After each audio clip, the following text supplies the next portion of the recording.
Welcome to my channel super சாப்பாடு. இன்னைக்கு recipe stir fried பேசில் chicken rice.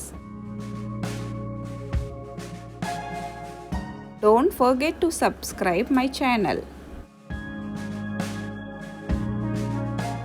இதுக்கு தேவையான இன்கிரீடியன்ட்ஸ் என்னென்னா, 1 கப் துளசி எடுத்துக்கங்க. அதுக்கப்புறம் 4 garlic, 4 long beans, 1 red chilli, 250 gram chicken. இப்போ எல்லாம் நம்ம ரெடியாக எடுத்து வச்சாச்சு. இப்போ குக்கிங்கை ஸ்டார்ட் பண்ணிடலாம்.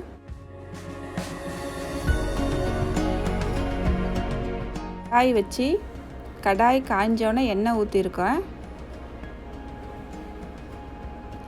இப்போ நல்லா சாப்பிடு கார்லிக், பூண்டு நல்லா நசுக்கிட்டு ஒரே ஒரு க்ரீன் சில்லி அது கூட சேர்த்து நசுக்கி அதை ஃபஸ்ட்டு மிக்ஸ் பண்ணிக்கிறோம்.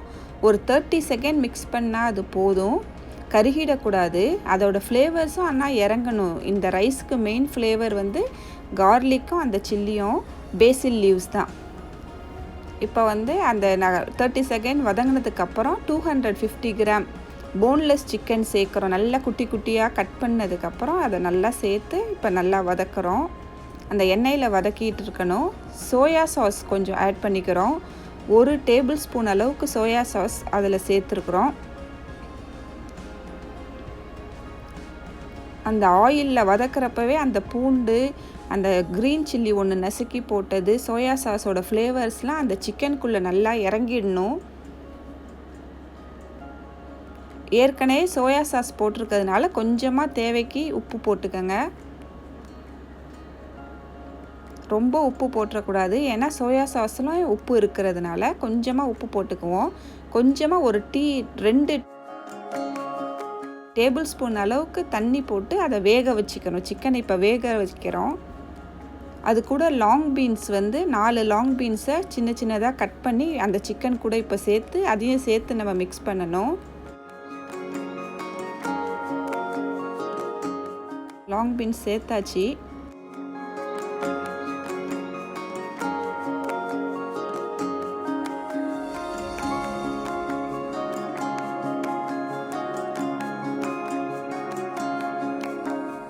ரொம்பவும் லாங் பீன்ஸ் வந்து வெந்துடக்கூடாது. அது அந்த க்ரன்ச்சியாக நம்ம ஒரு பைட் போகிறப்ப அந்த க்ரன்ச்சினஸ் அந்த லாங் பீன்ஸில் இருக்கணும். இப்போ ரெட் சில்லி அதாவது க்ரீன் சில்லியும் நீங்கள் சேர்த்துக்கலாம். ஆனால் இது கலர் வீடியோக்கு அழகாக இருக்கட்டுமேனு நான் ரெட் சில்லி ப்ரிஃபர் பண்ணி ஒரு ரெட் சில்லி போட்டிருக்கேன். இது ரொம்ப உரைக்காது, ரொம்ப ஸ்பைஸியாக இருக்காது.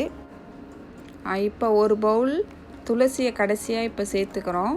முதல்ல சேர்த்துடக்கூடாது, ஏன்னா அதோட கசப்பு அந்த சிக்கன்லலாம் இறங்கிடும். லாஸ்ட்டில் எல்லாம் சிக்கன்லாம் வெந்ததுக்கப்புறம் லாஸ்ட்டில் தான் நம்ம துளசி சேர்த்து கொஞ்சம் மிக்ஸ் பண்ணிக்கணும்.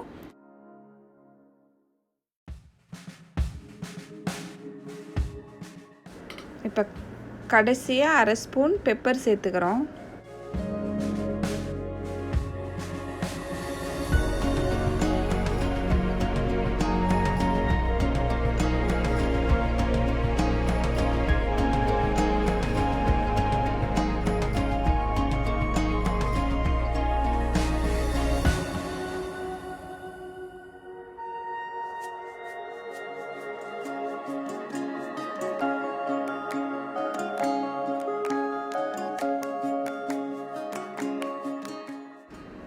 இப்போ இந்த டிஷ்ஷோட main side dish half boiled egg தான். நம்ம ஒரு ஹாஃப் பாயில் எக்கை வச்சு இப்போ நம்ம சாப்பிட ஆரம்பிச்சிடலாம். கண்டிப்பாக நீங்கள் இந்த ரெசிப்பியை ட்ரை பண்ணி பாருங்கள், பிடிக்கும் உங்களுக்கு. எங்கள் சேனலை இப்போ நீங்கள் ஃபர்ஸ்ட் டைம் பார்க்குறங்கன்னா மறக்காமல் சப்ஸ்கிரைப் பண்ணிவிடுங்க, லைக் பண்ணிவிடுங்க, ஷேர் பண்ணுங்கள் உங்கள் ஃப்ரெண்ட்ஸ் கூட. அடுத்த வீடியோவில் பார்க்கலாம்.